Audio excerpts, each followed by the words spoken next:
I have been on a journey to be someone.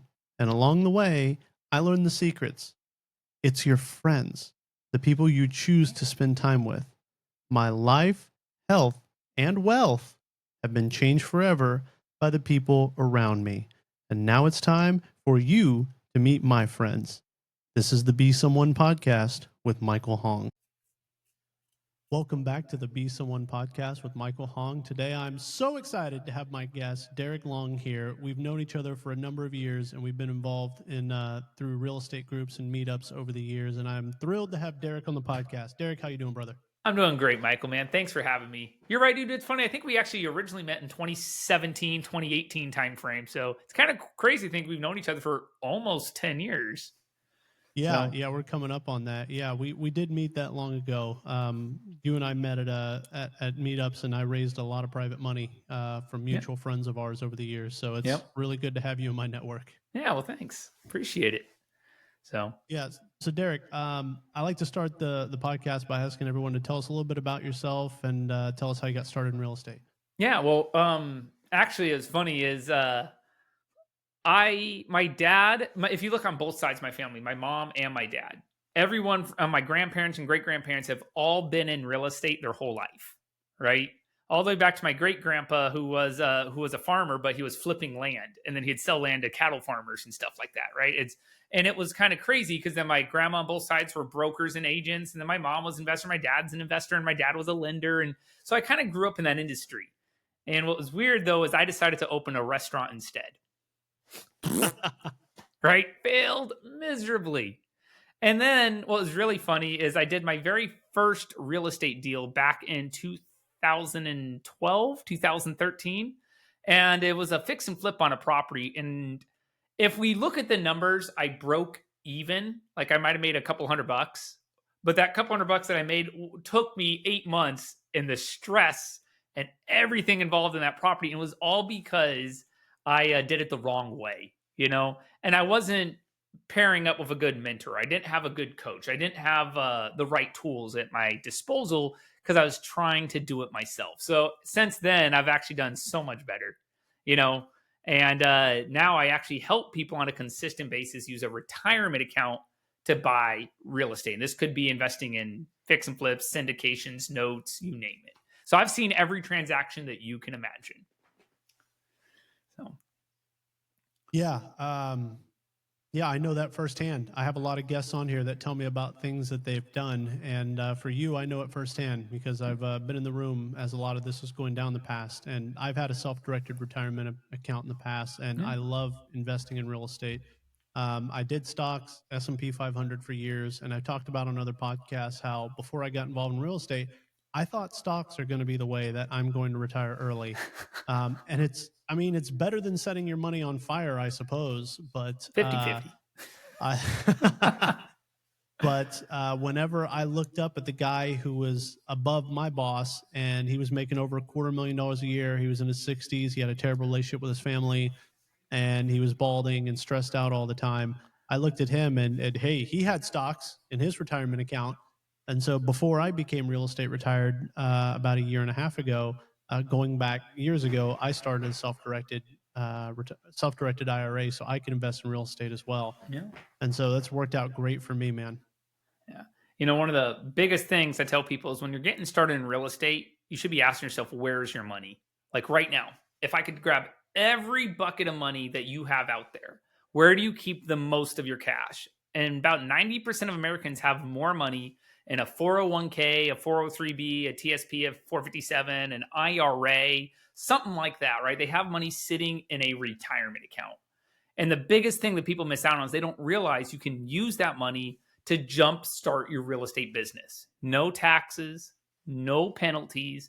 You just have to have an institution that knows what you're doing. And, I work with that institution, right? That's Heritage IRA. And we focus on teaching people how to use their IRA, their 401k to buy that house, to do that loan, to invest in that multifamily deal, you can even do things like pay for mentorship programs, if it's the right type of account.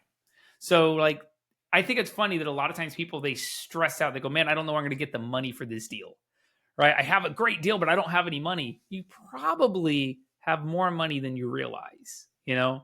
And I think that's the bigger aspect to real estate is there's so many different buckets of money out there that people have access to.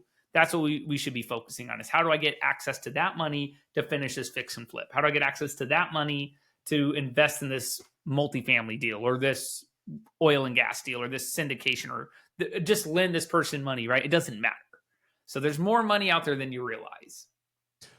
Yeah, you're absolutely right. Several times when I was looking at a deal, I was looking at how much cash I had on hand, and it was like me and my wife kept forgetting that we each had a 401k and we each had a Roth IRA. It's just like out of sight, out of mind.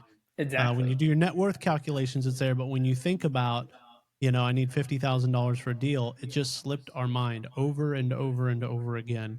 But thankfully today, most of our accessible cash is all in real estate deals. Um, but I also like you said you have more money than you think you do because you have it hidden in retirement accounts. But also, even if you don't have any money in your retirement accounts, y- I've been to your meetups where people with money that they're looking to invest in deals go to. So even if you don't have money, if you have a deal, you host meetups where people can find the money for their deal, right? That's correct. So here's the thing is most of my clients, I'm going to say they're a little bit more seasoned in life. Okay? You got to remember I am a retirement institution, a retirement custodian. So a lot of my clients are on the older spectrum. They're not looking to be the fix and flipper. They're not looking to do a wholesale deal. They're not looking to be active in an investment. What are they looking to do? They want to take their money, they want to be passive. They want to actually lend it to you. They want to invest in your LP agreement. They want to do something like that where they're passive, but their money's still working. And the reason they like to do real estate over things like stocks and mutual funds and annuities, it's something they understand. It's tangible, right? You can touch it, you can feel it, you can see it. And I think that's the bigger component is the minute I take control of that 401k and say, you know what, instead of my 401k buying Apple stock and I have no control of it going up and down, I feel more comfortable lending it to the person where I can drive down and see the house. I know what the market is in the area, right? I know what to do if I have to do a foreclosure. I have attorneys on standby. And that's a lot of our clientele. And so it's funny, people go, man, I can't find the money. Well, if you can't find the money, A, the deal is bad. All right. Or B, you're just not looking in the right section. So you're right. Heritage IRA, we host events on a consistent basis where those events that we host allow you to introduce yourself to our clients. Now, I can't endorse any deals. I can't say your deal is good or bad. And that's why we like that term self directed. If you set up a self directed retirement account, you are the one choosing where to invest your funds. So these people choose you to invest in just because maybe they met you up, right? Maybe they got to know you on a personal level. Maybe they get to see your investment process. So remember, just using those retirement accounts for those things, it's pretty important. It is. There's so much more to it too, though. Like Michael, you on a consistent basis, how many people do you think you have actually taught and gotten them off the ground? Because I think a lot of times people they forget, like, I can't just jump into being a real estate investor. That's what I did, and I failed miserably. Right? You need someone like yourself to sit there and say, hey, let's review a contract. Right? Us real estate investors, we speak a different language, right? Warranty deeds, deeds of trust, title policies, difference between a HUD statement and then just the contract itself, right? Like we understand all that, but when you're getting into this industry, you usually want someone there that can just translate it into English. Yeah, that's right. And whenever I talk to new people, their concern is always, I don't have the money to do the deal. I tell them, stop that. There's more money in this world than there are good deals. Yep. You're not networking properly. You're not around the right people. You don't understand what you're doing. You're not reading the right books. You're not going to the right meetups. And so I keep my calendar packed with meetups Oh yeah. here in the Houston area. And so I go to Heritage IRA meetups. I have meetup.com. You can find lots of other meetups on, and there are Facebook groups in your local community. Insert whatever city you're in, you'll find a real estate group and a meetup. And I'm actually, so I longtime listeners of this podcast know the story that I've told in the past about how I got my first deal and then how I got this house. This was a rental, it was supposed to be a rental I bought off market. And I say I used a private lender to fund and rehab this one in my first few deals. That private lender I met through you, Derek. You introduced me to that private lender at a meetup years ago before you had Heritage IRA. And so this is like the house that I'm sitting in right now is living proof that like your network is your net worth and that there is more money out there than there is good deals. And so can't thank you enough today, man, that I'm sitting in this house here because of a meetup group you hosted where there were private lenders that were Oh, well, eager to thank get you. into deals that made sense. You know what's funny is was just the other week you and I were at an event down at that brewery, right? And it was someone else hosting an event, but Michael's right. You know, the thing is even though I as an individual, Heritage IRA, I'm hosting events, right? You can host events, and a lot of people can out there. You just got to get to them, right? Whether they're $10 or some of them are free, or there's so much activity out there for you to find your next private lender, find your deal, find your individual. You just got to get off your butt. All right, you really do. And I think that's kind of funny that that's how you actually really got started. Is you just came to one of our old events and said, "Hey, you know what? Yeah, I found my next business partner, my next lender, my next deal," and you go from there. So Yeah, I went in there with the intention of moving my money from my stock accounts to a self-directed IRA and start investing in other people's deals. But I was also looking for deals at the same time. And as soon as I found a deal under contract, I was like, well, I can wholesale it. Maybe I can flip it. Hopefully, I could keep it as a rental one day if I do enough business. And there was a meetup that you were hosting coming up soon. And I went there and I'm like, hey, can I get a private money loan on this? If not, I'm going to wholesale it. And I originally signed up because I wanted to move my money over in a self-directed IRA. And someone I met at one of your meetups looked at it, was like, "This is a great deal, Michael. I would love to give you a private loan on this." He said, What are you going to do? Are you going to flip it or keep it as a rental?" I said, "I guess I'm going to flip it." And he was like, "You should talk to a lender." And if that guy, that seasoned private money lender, had not told me, please go talk to a lender, you might qualify for a mortgage to keep this thing long term as a rental, I probably would have flipped it if he gave me the private loan. And if I didn't find them, I was going to wholesale it. And so a house could have went from like a $10,000 to $20,000 wholesale fee to maybe a $40,000 flip, to instead the property now has over $115,000 in equity in it. And that's just the power of networking with the right people, people who are just two steps ahead of you. And I didn't think I would get that kind of like advice from a private money lender at one of your meetups, but I did. And it kind of changed the game for me because then I just went on a buying spree of everything that made sense that the conventional lender and the private money lender I met through your meetup would fund. I'm just like done, done, done over and over again. And so that's the power of these networking meetups. you know what the biggest downfall to real estate is taxes. And I think it's funny that once you finally do your first real investment, I don't care if we're talking a wholesale deal or a subject to or a fix and flip or you're buying a rental or something like that, right? When you get your first investment fully done, right? What ends up happening is at the end of the year, you get a tax bill and you go, uh-oh, right? Especially if you're shifting from that W-2 lifestyle.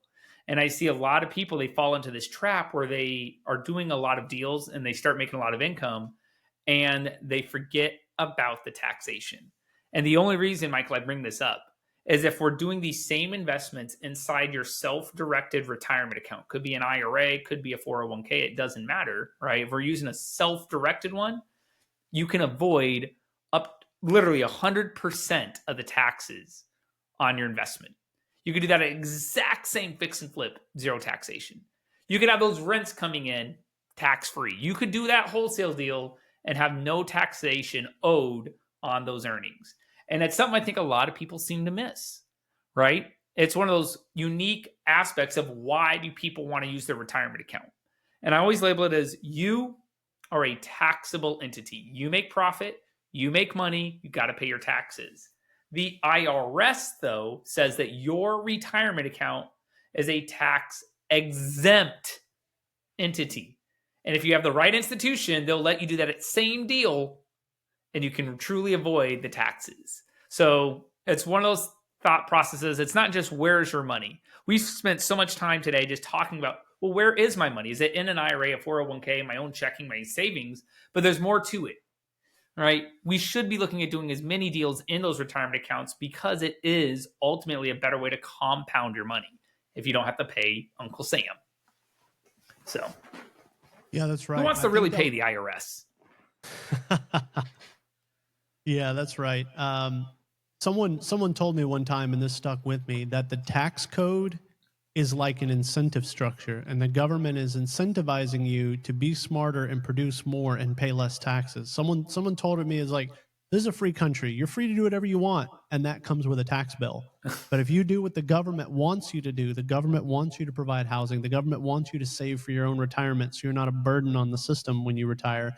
And so don't look at the tax code as like something you're trying to dodge and duck and bob and weave with, but look at it as an incentive structure. The Yeah. government I wants like you that. to do these things. I like that. I like that. And what's funny is, you know how many times I even had tax attorneys or CPAs tell me, "Oh, you can't own a house in an IRA. You can't invest in a syndication from a 401k." And I was like, not only can you, it's actually written in the code. It's been written in there since 1974. So it's kind of funny that I always hear that, and it's like, man, people just need to have better education. Now it's funny, over the last few years, we've seen such an increase in the self-directed IRA world. And I think it's because people are sick and tired of those financial advisors selling them on those annuities where the money's stuck.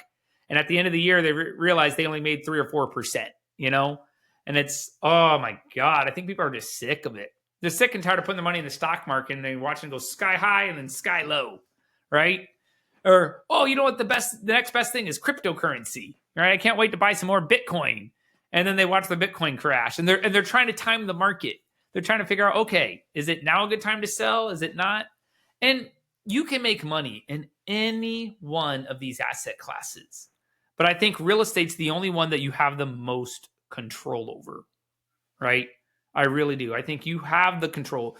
And the deal you're talking about, Michael, you're like, well, should I flip the house? Should I keep it as a rental? Well, let's look at the pros and cons, right? If I flip it, I can make X amount of money today. I need the money today, right? But I'm going to pay some taxes and I have to find another deal. If I give up the money today and I deal with passive income and I let the property increase in value, I don't make as much today, but long-term thinking I make more money. Which one's better? Doesn't matter, right? It's up to you. And so I think that's real estate's the only asset class out there that you can actually do that with. I want to see people do as much of it in a retirement account as possible. In addition, I get to charge you fees. I think it's kind of funny, right? That people forget to ask me about the fees, right? But yeah, as an institution, we're always going to be charging fees for that stuff too. Yeah, I'd rather, after seeing some of the tax bills that I have from big profits I've made, I think I'd rather pay you a little old fee than pay the IRS some of the bills I've paid in the past. Oh yeah. Dude, we're charging $300 a year. Like if that $300 a year is what's making or breaking your investment decision, it's not a good deal. I tell people that all the time. And it's funny, it's not just us. Like Heritage IRA, yes, we're charging $300 a year, but if you go across the board at any self-directed IRA institution, I don't care which one you go to, your fees should never be making or breaking investment decisions, no matter what, right? None of them are charging these just these crazy outlandish fees. None of them, right? We're all right about the same. You'll say, oh, I'm charging $295, Derreck's charging $300, and this other guy's charging $310. But we're all right about the same. So. And also, you're a brick and mortar. That's also what I like about you. There's physical locations where I can go to talk to somebody. I've seen some self-directed IRAs advertise like a cloud business or in some state far, far away. And I would always want like a physical business near me, like where you are in Houston, Texas. I know you can service clients nationwide, but you and I know each other. We have a great relationship, and I know you're real, and you do what you say, and you say what you do. And I've known that for years. So when you open your own business, when you open your own custodian here, I was like, yippee! But also, you're physically here. And when I go to other meetups, people are talking about stuff they've got with this company based in California, Arizona, Florida. And I'm like, no, I'm good. And they're like, but you can save $5 a year. I'm like, no, I'm good. I'm going to meetup groups. I'm getting support. I have a real person I can go sit down and talk with in person. Yeah. I think that's when we're dealing with people's retirement accounts. First off, what we bring to the table is a non-automated line, right? And I think that's so unique in today's day and age. There's not another institution out there right now that you can call and they're going to pick up the phone. Call us right now. Our phone will ring and someone's going to be, hey, how can I help you? And that's something that I think people they miss. I don't care who you're calling, whether you're calling the grocery store, whether you're calling your insurance company, whether you're calling just the haircut place down the road from you. It's an automated line. We got rid of that. I felt it was so important that people could just pick up the phone and say, hey, because I guarantee you, it's probably not even the right person that answers the phone. But it's just nice to hear someone, hey, my name's so-and-so. How can I help you? Oh, I have questions about my transfer. Or I have questions about my account. I got locked out. Great. Let me get you to the right person. Okay. I'm going to place you on hold for a minute. No problem. And people appreciate that. They appreciate the ability to just pick up the phone and talk to someone live. And you said something earlier that I wanted to share or reiterate. You said people tell you that you can't do it. It's illegal to have a rental house in your self-directed IRA. I stopped counting how many times since I've got into real estate, somebody has told me I can't do something, and I learned this one little trick. So if anybody tells you can't put a self-directed IRA in your home, tell them this one thing. Put a house in your self-directed IRA. You say, show me where it's written. Show me where it's written that I can't do that. You'll have agents, you'll have brokers, you'll even have title companies or licensed professionals who do it every day. And when they say you can't do that, sometimes what they means is, I don't know how to do that. That's correct. I think the better thing is, they have no idea. And don't fault them for it, right? I talk to CPAs, and I've had the privilege of doing CE classes across the US, right? Where CPAs and tax attorneys will take to get their CE credits all the time from me. And when we're teaching it, they go, man, I didn't know this is a possibility. And it's not their fault. You got to understand that most people are a jack of all trades. They're trying to learn a little bit about your LLC and your C Corp and your S Corp and you as an individual and your W-2 and here's your 1040, here's a 1099, right? Whereas I always say the revenue code and the IRS publications in one area.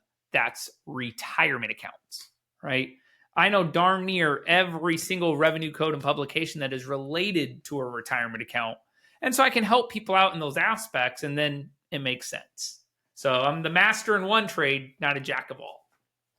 Yeah. And so when someone tells me you can't do that, I say, where's it written? And then I go to an expert. I go to, if someone tells me you can't do that, I want to talk to the lawyer at the title company. If someone tells me you can't do that, I want to talk to the self-directed, the custodian administrator, someone like you, because you can show me where it's written. You can show me that we can do that.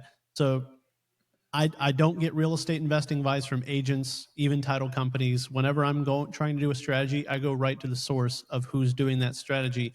And I ask them, show me where it's written, because you guys can't. So overall, guys, I think it's funny. You just need to get started in real estate. It doesn't matter, right? Which sector. There's so many different ways to invest in real estate. You can do, and we mentioned a bunch from rentals and flips and wholesales and subject tos and notes and lending. And I mean, it doesn't matter, guys. But I think you need the right tools, and there's some good tools you should always have in place. All right. One is you probably need to have a really good coach or mentor, someone that you can give a call to and ask them questions when you don't understand. Mine is Steve Vihol. Okay. Steve, they run what's called the Wealth Club, and it's a very, very small, but it's nice because I call him and sometimes I don't have the right questions. And yes, right. Even your mentors have mentors that they talk questions to. And this is part of those masterminds and those brain trust groups, right? But you need that. I think you need a good real estate agent, right? You need a real estate agent that is willing to work with you and understands investor needs. A lot of real estate agents out there, it's that stay-at-home mom that, they're focused on your typical 3-bedroom, 2-bath, and they're hoping that they're buying or selling, to just another family that needs a 3-bed, 2-bath. No. You need a real estate agent that is comfortable with investors, because we do some crazy things, right? I think you need a good lender, and it could be a hard money lender. It could be a private lender, but eventually you're going to come across the deal and you're going to need some money. You're going to need some money quickly, right? So I got some good lenders in my tool belt. I won't mention them here on this webinar, right? But if you ever see me around, I'll just tell you exactly who my lenders are, but you need a good lender. And then I think you need a good self-directed IRA institution, right? And it could be here in Texas. It could be anywhere that you're at. It could just be that you're attending webinars. And don't count out any self-directed IRA. There's a lot of good ones out there. There really is, right? Sure, Heritage IRA, right? Our license is based out of South Dakota, but we operate in all 50 states. We host events across the US right now. We really do, which is kind of unique. Michael and I met up here in Texas, and we did stuff out this way, right, in Houston and Dallas and San Antonio and Austin. But guys, you need a good IRA institution you can work with. You'll find other private lenders there. In addition to finding other private lenders there, right, you'll also find ways to invest your own capital. And then remember, using a retirement account, you can avoid taxation. You really, really can. And that will just make you more money no matter what. Yeah, something interesting I learned that I read books, I listen to podcasts, and something I never learned anywhere until I went to one of your meetups is I met people with self-directed retirement accounts that were also active real estate investors, and they were doing investments in their own name or their business name, and then they were lending their IRAs out to other people. So while they were borrowing other members' IRA money to do their deals and then lending their IRA money out to other members or other people in the meetup to do deals. And I thought that was really interesting because no one had told me that you could do that. And then I met people who were making a lot of money in their active income of their business, and they were opening self-directed solo 401ks because they were business owners. And instead of taking that income on their own tax return and then having it be taxable, they were dumping it all into a solo 401k because they were self-employed. Then they were self-directing it, turning around and lending it out, flipping land or putting it in syndications and investing it passively. And also they were doing some mineral stuff. They were buying oil wells Oh, yeah. or interest in oil wells. And I had watched hundreds of podcasts. I read a lot of books. This is nothing compared to the books that I have on my Audible account. And nobody was telling me about this, but I go to one of Derreck's meetups and there's people doing it and love to show you how to do it.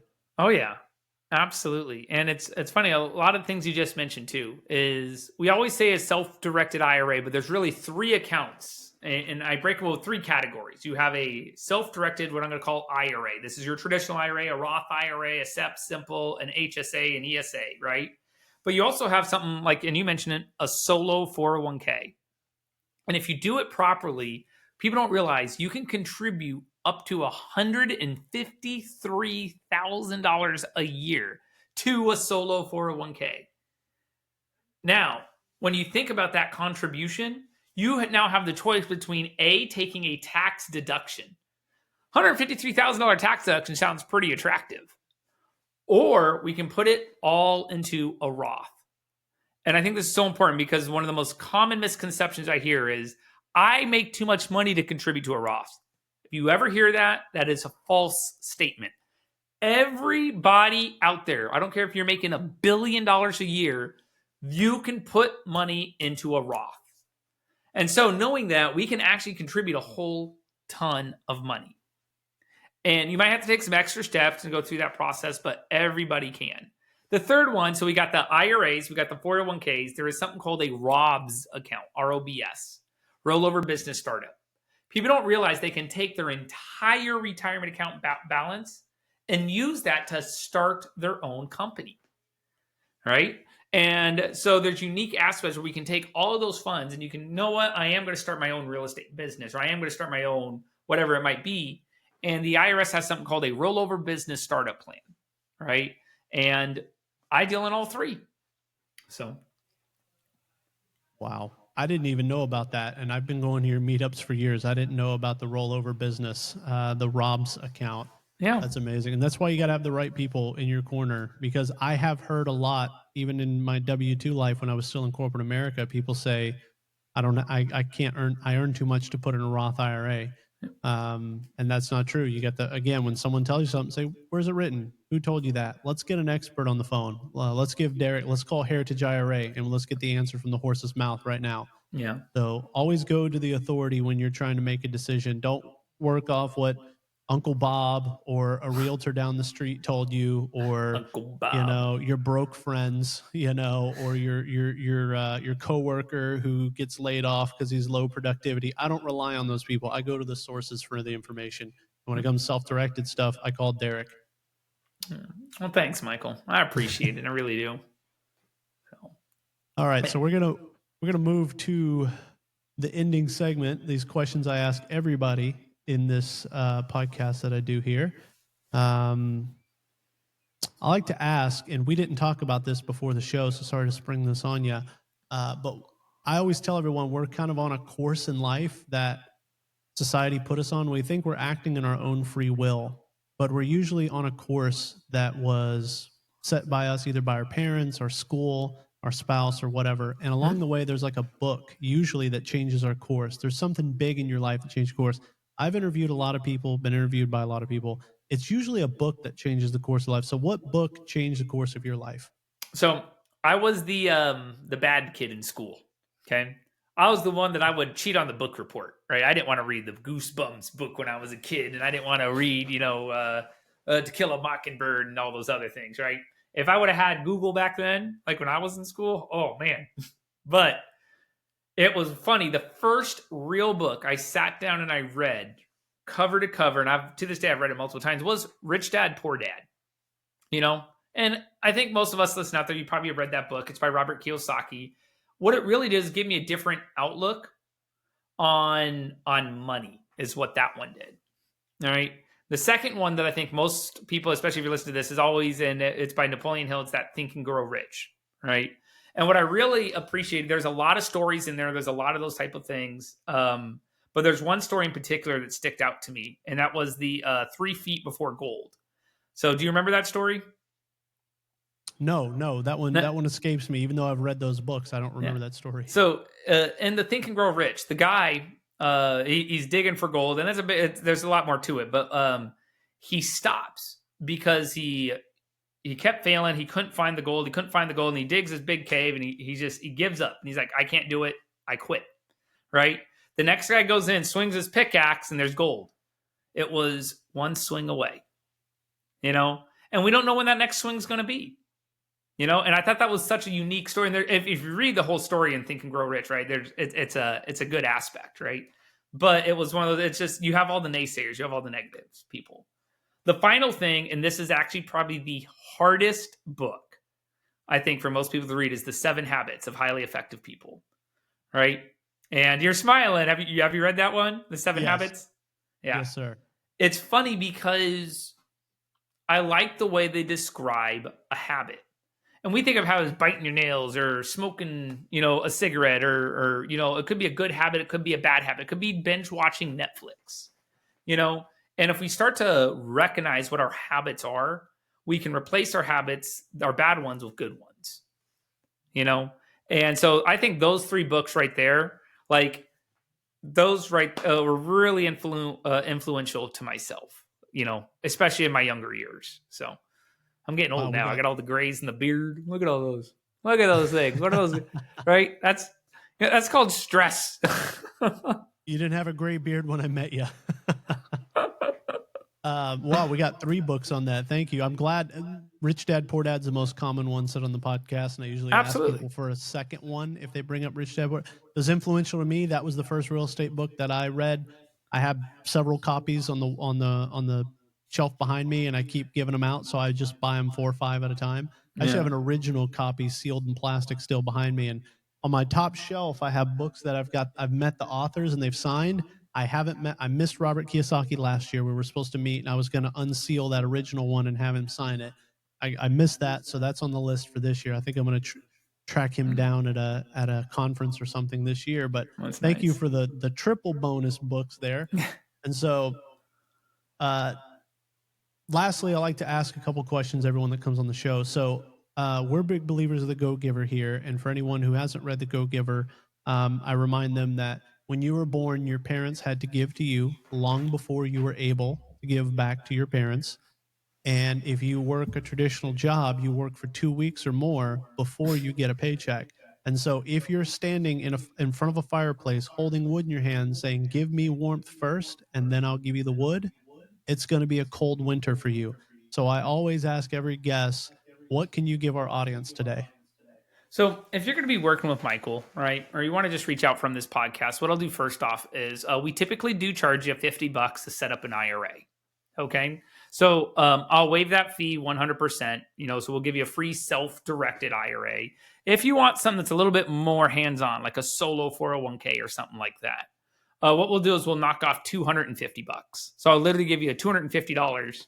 If that's something like that, what you're looking at getting established and setting up from there. Overall, though, I think the most important thing is I want every single person to schedule a consultation with me or a consultation with someone on our team. The reason why is out of 20 consultations, 50% of them we won't establish an IRA for or a 401k for. 50%. The reason why is the people that we're not establishing an account for, it's because we weren't a good fit, you know?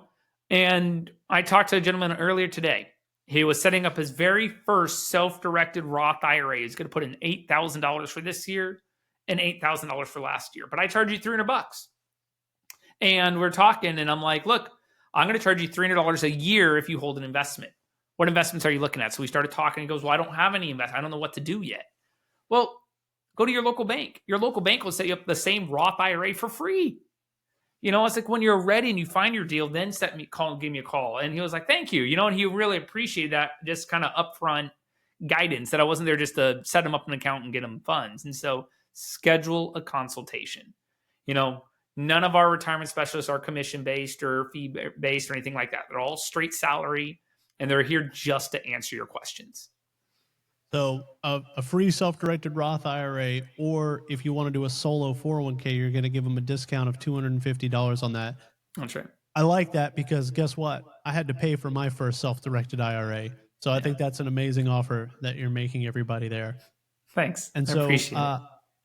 And where would they go to schedule that? We'll have the information in the description of the link, but for those people that are listening or don't want to play around in the comments, where would they go to schedule that? You can just go to heritageira.com. That's it. heritageira.com. And it'll pop up right there. You can't miss it, So we're here to work with you. Awesome. And in return, what can our audience give you?